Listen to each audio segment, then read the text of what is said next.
magpakailanman. Sa ngalan ng Ama at ng Anak at ng Espiritu Santo, Amen. sumainyo ang Panginoon. At sumairing. Mga kapatid, aminin natin ang ating mga kasalanan upang tayo'y maging marapat gumanap sa banal na pagdiriwang. Tayo pong lahat, inaamin ko sa makapangyarihang Diyos At sa inyo mga kapatid, na lubha akong nagkasala sa isip, sa salita at sa gawa, at sa aking pagkukulang. Kaya isinasamo ko sa mahal na Birheng Maria, sa lahat ng mga anghel at mga banal, at sa inyo mga kapatid, na ako'y ipanalangin sa Panginoong ating Diyos. Kaawaan tayo ng makapangyarihang Diyos, patawarin tayo sa ating mga kasalanan, at patnubayan tayo sa buhay na walang hanggan. Amen. Panginoon, kaawaan mo kami. Panginoon, kaawaan mo kami. Kristo, kaawaan mo kami. Kristo, kaawaan mo kami. Panginoon, kaawaan mo kami. Panginoon, kaawaan mo kami. Manalangin tayo. Ama naming makapangyarihan, ipagkaloob mong lagi naming ikaligayang ikaw ay paglingkuran, sapagkat walang maliw at walang kahulilip ang kasiyahan kapag sumasamba kami sa iyong kapangyarihang nagpapairal sa tanang sanlibutan sa pamamagitan ni Hesukristo kasama ng Espiritu Santo magpa sa walang hanggan. Amen. Magsiupo na muna ang lahat. Pagbasa mula sa aklat ng pahayag. Akong si Juan ay nakakita ng isang bukas na pinto sa langit. At muli kong narinig ang tinig niya na gaya ng isang trompeta na ang sabi, "Umakyat ka rito at ipakikita ko sa iyo ang darating na mga pangyayari." Walang ano-ano'y kinasihan ako ng Espiritu at nakita ko sa langit ang isang trono at ang nakaluklok doon. Ang mukha niya ay maningning na gaya ng mahahalagang batong haspe at kornalina. May isang bahagharing kakulay ng esmeralda sa palibot ng trono. Nakapaligid dito ang 24 pang trono. Nakaluklok ang 24 na matatanda. Puti ang kanilang kasuotan at may koronang ginto ang bawat isa. Mula sa trono'y gumuguhit ang kidlat, kasabay ng malalakas na ugong at nakatutulig na kulog. May 7 nagniningas na sulo sa harap ng trono. Ito ang 7 Espiritu ng Diyos. Sa harap ng trono, may tila dagat na salaming sinlinaw ng kristal. Nakapaligid sa trono, sa bawat panig nito, ang 4 na nilalang na buhay na punong-puno ng mga mata sa harap at likod. Katulad ng leyon ang unang nilalang na buhay. Katulad naman ng baka ang pangalawa. May mukhang katulad ng tao ang pangatlo, at katulad ng agilang lumilipad ang pang-4. 6 na pakpak ang 4 na nilalang na buhay, at tadtad ng mga mata ang bawat isa, sa loob at labas. Walang tigil ang pag-awit nila araw-gabi. Banal, banal, banal ang Panginoong Diyos na makapangyarihan sa lahat. Ang Diyos sa nakaraan, sa kasalukuyan at siyang darating. At habang umaawit sila ng papuri, parangal at pasasalamat sa nakaluklok sa trono, ang nabubuhay magpakailanman, ang 24 na matatanda na may nagpapatira pa sa harap ng trono at sinasamba ang nakaluklok doon, ang nabubuhay magpakailanman. Iniaalay nila ang kanilang korona sa harap ng trono at sinasabing, "Aming Panginoon at Diyos, karapat-dapat kang tumanggap ng papuri, paggalang at kapangyarihan, pagkat ikaw ang lumalang sa lahat ng bagay. At ayon sa iyong kagustuhan, sila'y nilalang mo at pinanatili." Ang salita ng Diyos. Salamat sa Diyos. Banal ka, poong may kapal, Diyos na makapangyarihan. Banal ka, poong may kapal, Diyos na makapangyarihan. Sa banal na templo, ang Diyos ay awitan. Purihin sa langit ang lakas na taglay. Siya ay purihin sa kanyang ginawa. Siya ay purihin sapagkat dakila. Banal ka, poong may kapal, Diyos ng makapangyarihan. Purihin sa tugtog ng mga trompeta. Awitan sa saliw ng alpa at lira. Sa tugtog ng tambol, pagsayaw, purihin. Mga alpa at plauta, lahat ay tugtugin. Banal ka, poong may kapal, Diyos na makapangyarihan. Ang Diyos ay purihin sa tugtog ng pompyang, sa lakas ng tugtog siya'y papurihan, purihin ang poon ng mga nilalang. Banal ka, poong may kapal, Diyos na makapangyarihan. Magsitayo na po ang lahat.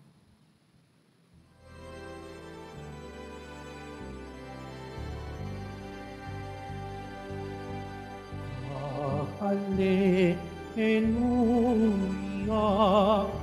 Alleluia, Alleluia, Alleluia.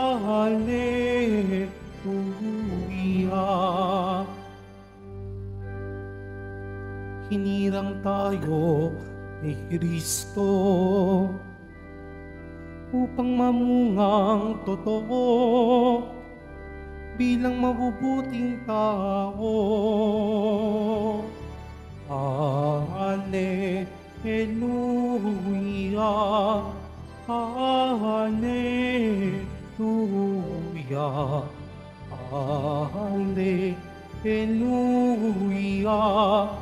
Alleluia.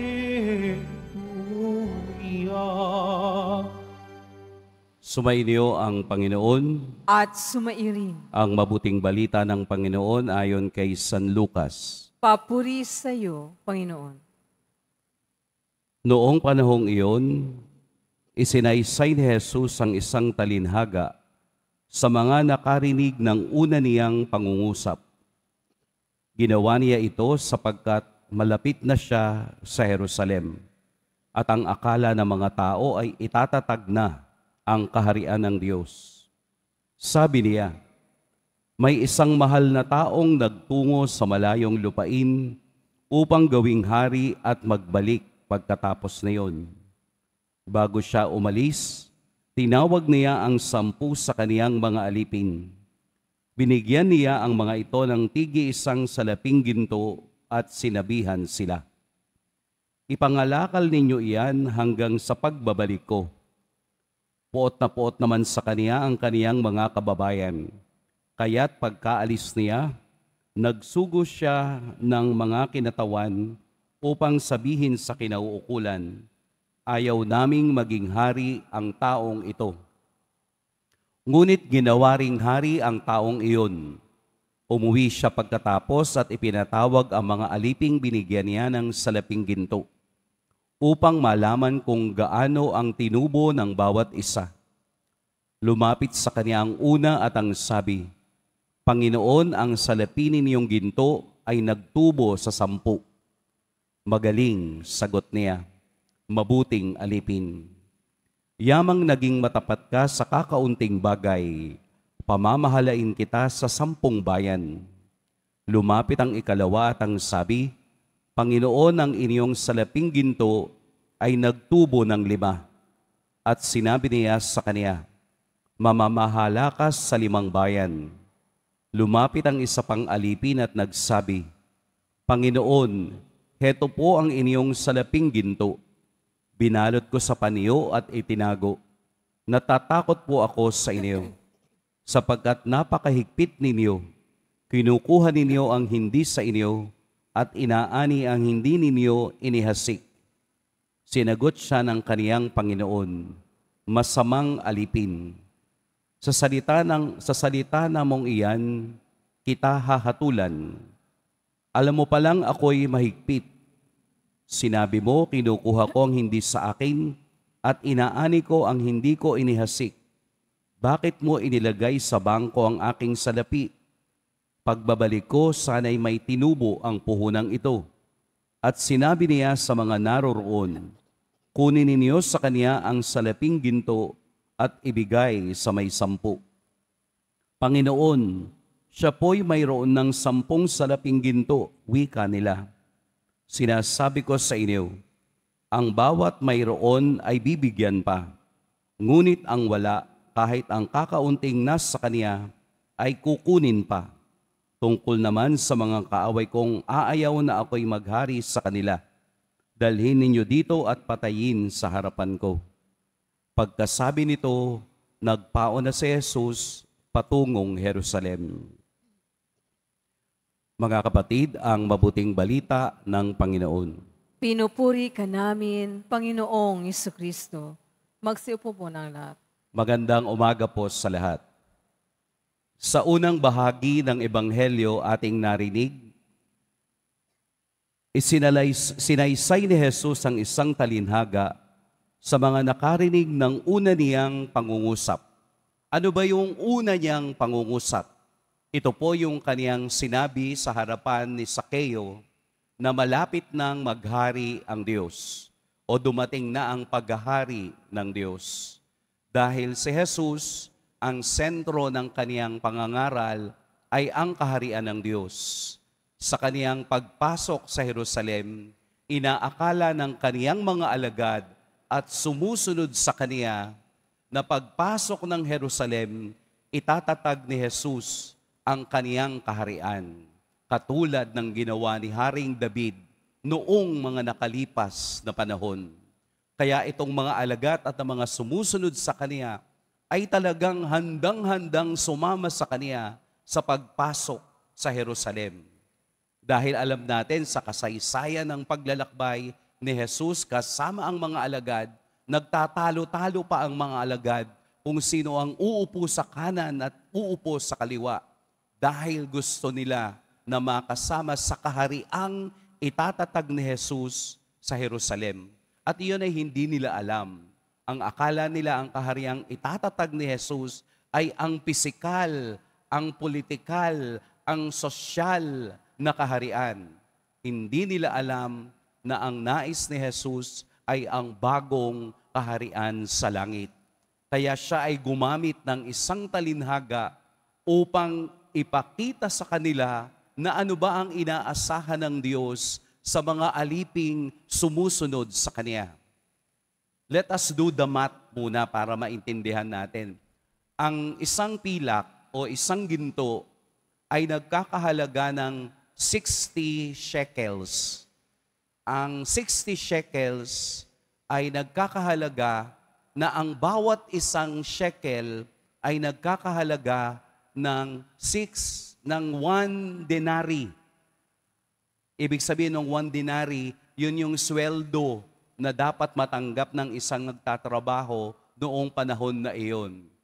So 60, tapos binigyan ka ng denari, so 6,000 na denari, i-divide mo into 365, ibig sabihin, yung isang denari o isang pilak na ibinigay sa iyo ay katumbas ng 16 na taon na sweldo ng isang alipin.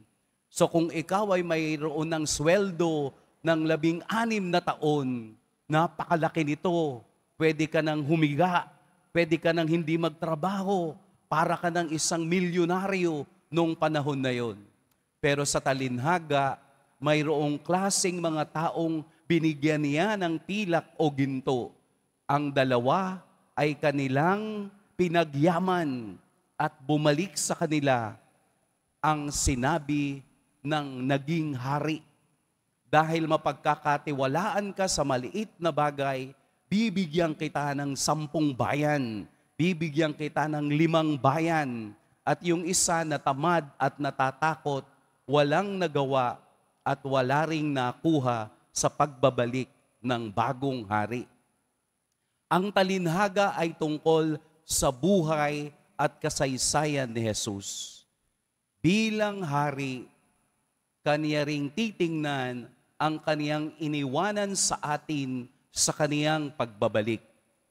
Nasaan tayo doon sa tatlong klaseng tao plus isa pang klaseng tao na ayaw sa kaniya at umaaway sa kaniya? Dito natin makikita sa Ebanghelyo na nagbibigay pala ang Diyos ng sobra sa kailangan ng tao. Bakit kinukulang ang tao? Dahil hindi alam ng tao ang priority niya sa kaniyang buhay. Kasi ang tao hindi nasasatisfy sa isa. Ang gusto niya kapag may isa na, gusto pang manguha ng isa pa. Anong tawag sa ganong tao? Swapang. Totoo, maraming tao ang swapang. Pag nagkaroon ng pagkakataon, kahit na yung hindi kaniya, swapangin pa niya.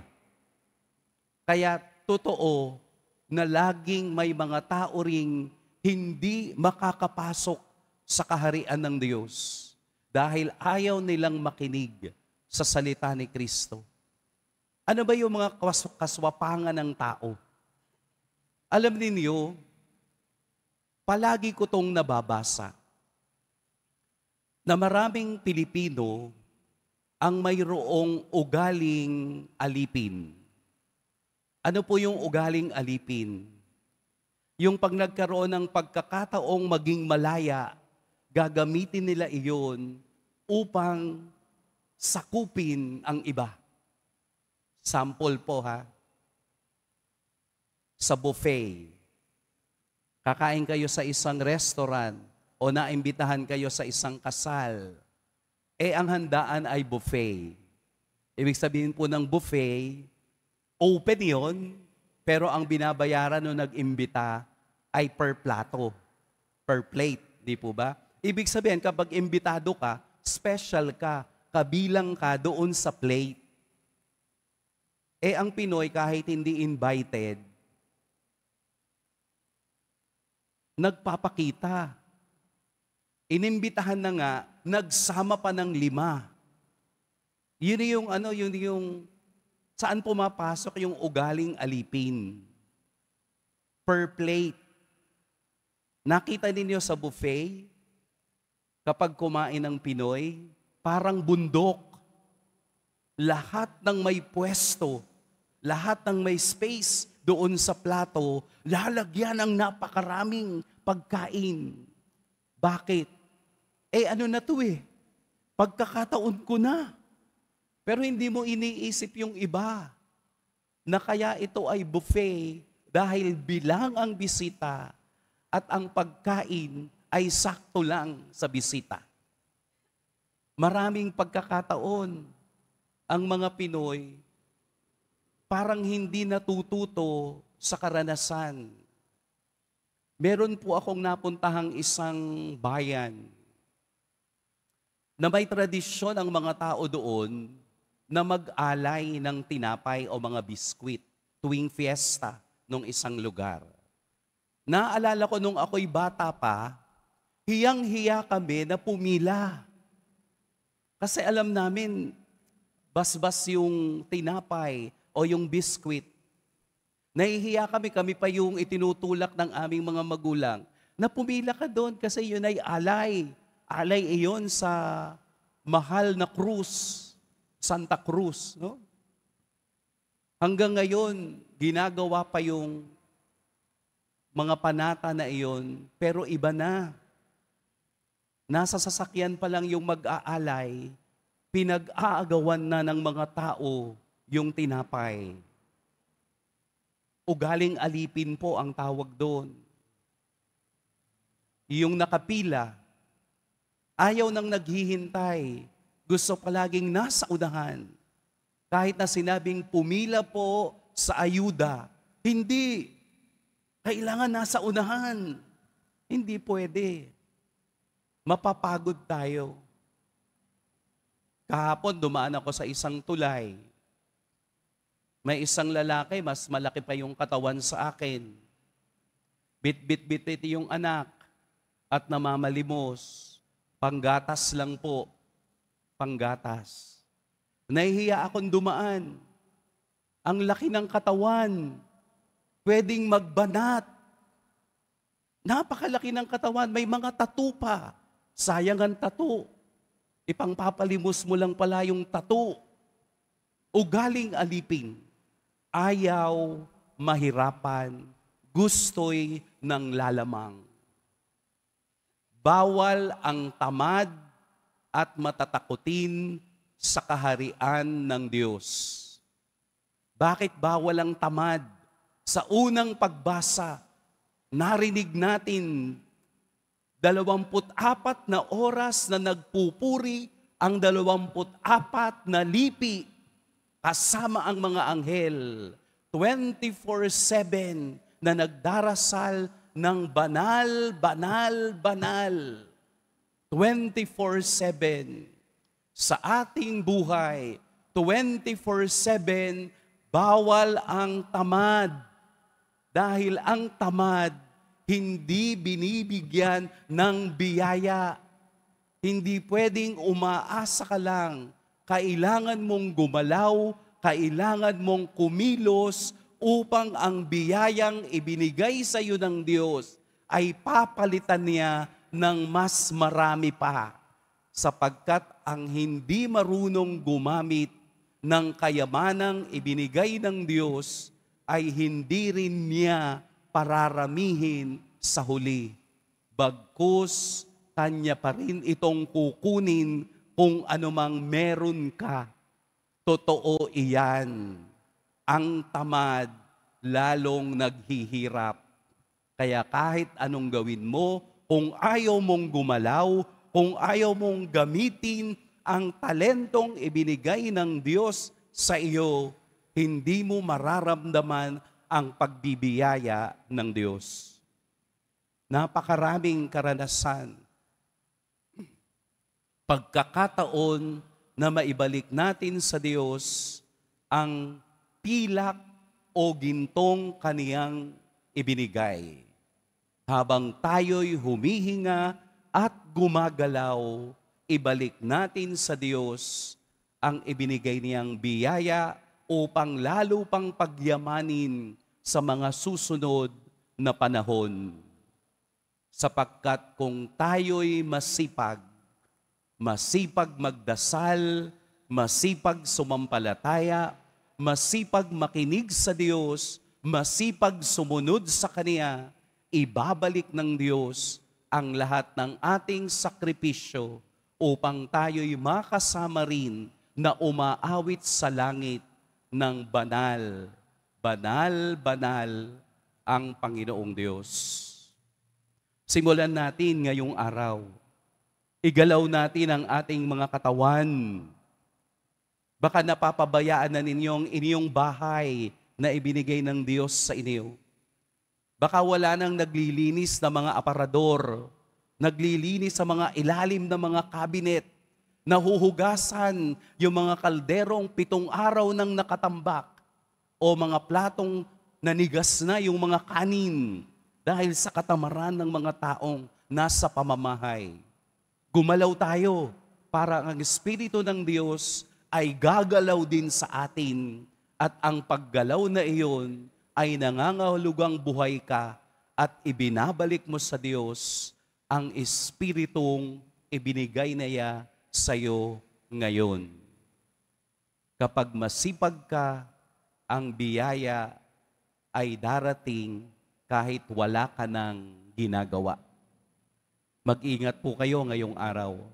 Pagpalain tayo ng poong may kapal.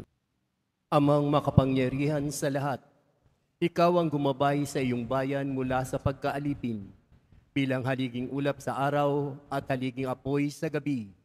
Sa panahong ito ng panlilinlang at katiwalian na bumabalot sa aming bayan, ipamalas mo sa amin ang iyong liwanag na nagtataboy sa lahat ng dilim. Inaamin namin kami rin ay madalas lumalakad sa kadiliman. Sa aming pananahimik, pagkikibit-balikat at kawalang pakialam, hinayaan naming lumaganap ang kasinungalingan at umusbong ang katiwalian. Patawarin mo kami, Panginoon, at linisin mo ang aming mga puso sa kasalanang bumubulag at sumisira. kasalanang umaagaw ng pagkain sa mahihirap at ng pag-asa sa buong bayan. Ipagkaloob mo sa amin ang mga pinunong kawangis ng puso ng iyong anak, mga pastol na handang maglingkod, hindi mga lobong sumisila. Sa kapangyarihan ng iyong banal na Espiritu, bigyan mo kami ng lakas ng loob, na itakwil ang kasinungalingan, ibunyag ang pandaraya, igiit ang katarungan, at ipagtanggol ang katotohanan sa lahat ng aming gawain, pampublika man o pansarili, upang ang katapatan ay dumaloy sa aming lupain tulad ng ilog, at ang katwiran ay lumagasa na parang malakas na agos. O Diyos ng katarungan at habag, gawin mong ubasan ng kabutihan ng aming bayan, hindi laso ng kasakiman, manipulasyon at pagkamakasarili, kundi pagyamanin ng katapatan, malasakit at pag-ibig. Hinihiling namin ito sa pamamagitan ni Kristo na aming Panginoon. Amen. Maria, salamin ng katwiran, Ipanalangin mo kami. San Miguel Arcangel, Ipanalangin mo kami. San Lorenzo Ruiz at San Pedro Calungsod, Ipanalangin mo kami.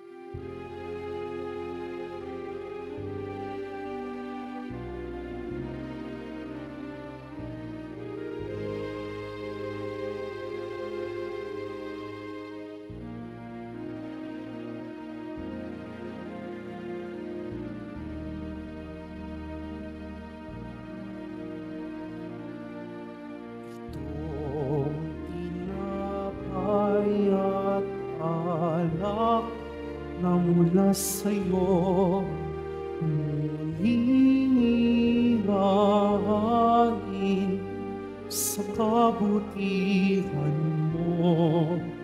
Kunin at tanggapin alay sa'yo. Pasasalamat ang puso. Maski na tayo na po ang lahat. Madalangin kayo mga kapatid upang ang paghahain natin ay kalugdan ng Diyos amang makapangyarihan. Tanggapin nawa ng Panginoon itong paghahain sa iyong mga kamay, sa kapurihan niya at karangalan, sa ating kapakinabangan at sa buong sambayanan niyang banal. Ama naming lumikha, ipagkaloob mo ang iyong masintahing pagtingin sa aming mga alay, upang ang kagandahang loob mo ay aming makamtan, at ang bunga ng walang hanggang pag-iral ay aming mapakinabangan sa pamamagitan ni Hesukristo, kasama ng Espiritu Santo, magpa sa walang hanggan. Amen. Sumainyo ang Panginoon. At sumairing, Itaas sa Diyos ang inyong puso at diwa. itinaas na namin sa Panginoon. Pasalamatan natin ang Panginoong ating Diyos. Marapat na siya ay pasalamatan. Ama naming makapangyarihan, tunay ngang marapat na ikaw ay aming pasalamatan. Sa iyong paglingap at kagandahang loob, ang tao'y nilikha mo at pinangasiwa sa sansinukob. Sa hangad mong siya'y iwastong lubos, siya'y pinagdusa mo sa kaniyang pagtalikod. Sa iyong paggiliw, iyong ipinahintulot na makabalik siya sa pamamagitan ni Kristo Jesus. Kaya kaisa ng mga anghel na nagsisiawit ng papuri sa iyo, nang walang humpay sa kalangitan, kami nagbubunyi sa iyong kadakilaan. Santo, Santo, Santo, Panginoong Diyos ng mga hukbo, napupuno ang langit at lupa ng kadakilaan mo. Usana sa kaitaasan. Pinagpala ang naparirito sa ngalan ng Panginoon. Usana sa kaitaasan. Magsilod po ang lahat. Ama naming banal, ikaw ang bukal ng tanang kabanalan. Kaya't sa pamamagitan ng iyong Espiritu, gawin mong banal ang kaloob na ito upang para sa amin maging katawan at dugo ng aming Panginoong Hesukristo. Bago niya pinagtiis ang kusang loob na maging handog, hinawakan niya ang tinapay, pinasalamatan kaniya, pinaghati-hati niya iyon, iniabot sa kaniyang mga alagad at sinabi, tanggapin ninyong lahat ito at kanin. Ito ang aking katawan na ihahandog para sa inyo.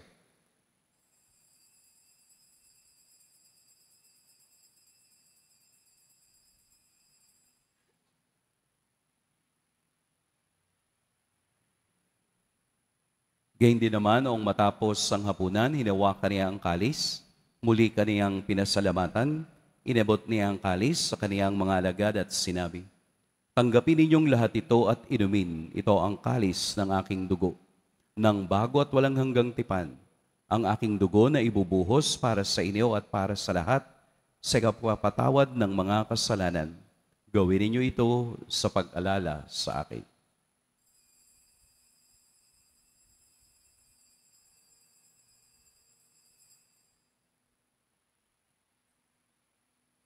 Magsitayo na po ang lahat. Ipagbunyi natin ang misteryo ng pananampalataya. Si Kristo'y namatay, si Kristo'y nabuhay, si Kristo'y babalik sa wakas ng panahon. Ama, ginagawa namin ngayon ang pag-alala sa pagkamatay at muling pagkabuhay ng iyong anak. Kaya't iniaalay namin sa iyo ang tinapay na nagbibigay buhay at ang kalis na nagkakaloob ng kaligtasan. Kaming nagpapasalamat dahil kami iyong minarapat na tumayo sa harap mo para maglingkod sa iyo. Isinasamo namin kaming magsasalo-salo sa katawan at dugo ni Kristo ay mabuklod sa pagkakaisa sa pamamagitan ng Espiritu Santo. Ama, lingapin mo ang iyong simbahang laganap sa buong daigdig. Puspusin mo kami sa pag-ibig kay Sanay Francisco na aming Papa at ni Jose na aming Obispo at ng Tanang Kaparian.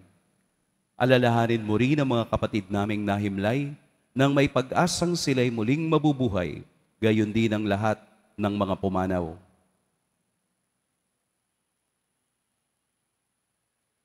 Kaawaan mo sila at patuloyin sa iyong kaliwanagan.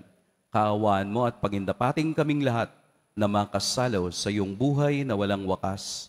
Kaisa ng mahal na Birheng Maria na ina ng Diyos, ng kabiyak ng puso niyang si San Jose, kaisa ng mga apostol ni San Juan Bautista, at ng lahat ng mga banal na namuhay dito sa daigdig ng kalugod-lugod sa iyo, maipagdiwang nawa namin ang pagpupuri sa ikararangal mo sa pamamagitan ng iyong anak na aming Panginoong Hesukristo.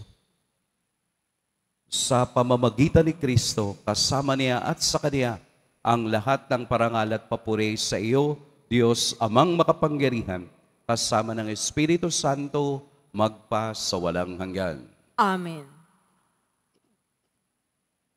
Sa tagubili ng nakagagaling na utos at sa turo ni Jesus na Panginoon natin at Diyos, ipahayag natin ng lakas loob. Ama namin, sumasalangit ka. Sambahin ang ngalan mo. Mapasa amin ang kaharian mo. Sundin ang loob mo dito sa lupa para nang sa langit. Bigyan mo kami ngayon ng aming kakanin sa araw-araw. At patawarin mo kami sa aming mga sala, para ng pagpapatawad namin sa nagkakasala sa amin. At huwag mo kaming ipahintulot sa tukso, at iadya mo kami sa lahat ng masama. Hinihiling namin kami iadya sa lahat ng masama. Pagkalooban ng kapayapaan araw-araw, iligtas sa kasalanan at ilayo sa lahat ng kapahamakan. Samantalang aming pinananabikan ang dakilang araw ng pagpapahayag ng tagapagligtas naming si Hesukristo. Sapagkat iyo ang kaharian at ang kapangyarihan at ang kapurihan magpakailanman. Amen. Panginoong Hesukristo, sinabi mo sa iyong mga apostol, kapayapaan ang iniiwan ko sa inyo, ang aking kapayapaan ang ibinibigay ko sa inyo. Tunghayan mo ang aming pananampalataya at huwag ang aming pagkakasala. Pagkalooban mo kami ng kapayapaan at pagkakaisa ayon sa iyong kalooban, kasama ng Espiritu Santo, magpa sa walang hanggan. Amen. Ang kapayapaan ng Panginoon naway laging sumairiyong lahat. At sumairi. Magbigayan kayo ng kapayapaan sa isa't isa.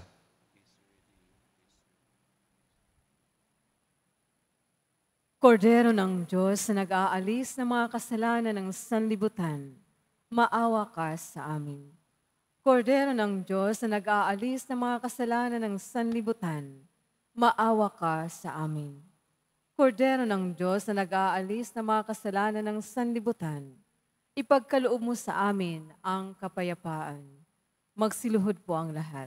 Narito si Jesus, ang haring siyang magbabalik. Ito ang kordero ng Diyos. Ito ang nag-aalis sa mga kasalanan ng sanlibutan. Mapapalad ang inaanyayahan sa kaniyang piging. Panginoon, hindi ako karapat-dapat na magpatuloy sa iyo. Ngunit sa isang salita mo lamang, ay gagaling na ako.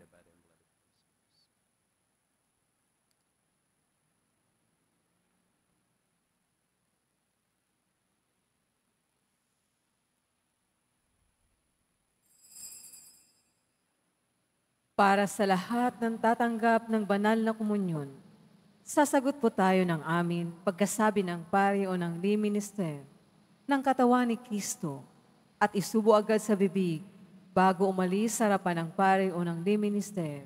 Sumunod po tayo.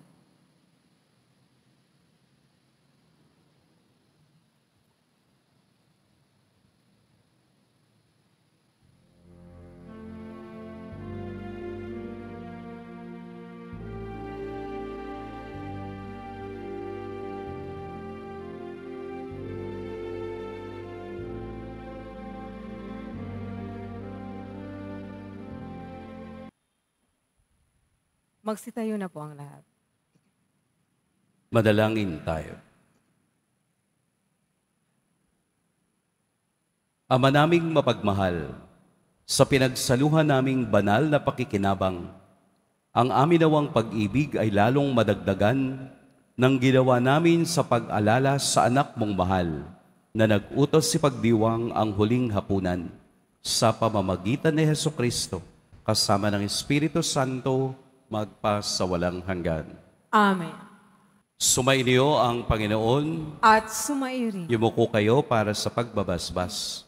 Mahal na poong Jesus Nazareno, inihayag mo sa pamamagitan ng krus ang walang maliw na pag-ibig ng Diyos sa sangkatauhan. Pakinggan mo po ang kahilingan ng iyong angkan na nagsusumamo sa iyo. Makamtan nawa nilang iyong katugunan at tanggapin ang kasagutan na may utang na loob na tinatanaw. Basbasan din po ninyo ang mga daladala nilang mga imahen at dasalan. Sa pamamagitan ng bendisyon na ito, naway maalala nila ang mga pangako nila noon sa binyag, na ikaw ang kanilang iibigin at paglilingkuran bilang Panginoon magpas sa walang hanggan. Amen.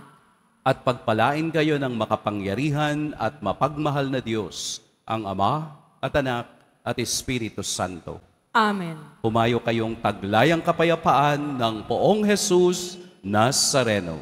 Salamat sa Diyos.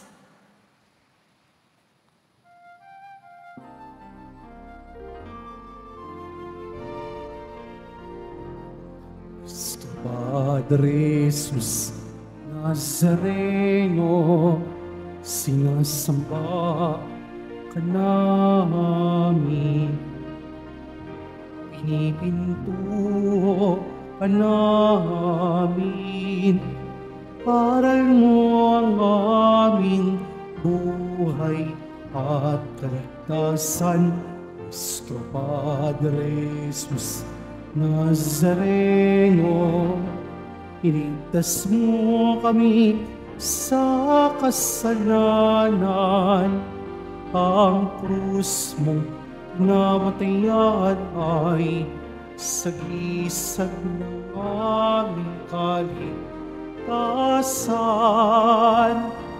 Nuestro Padre Jesus Nazareno, inarangal ka namin.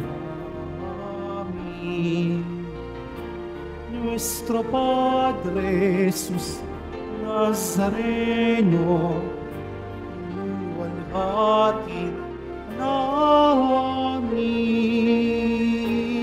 Nuestro Padre Jesus Nazareno, inarangal ka namin. Nuestro Padre Jesus Nazareno, inuwalhati namin.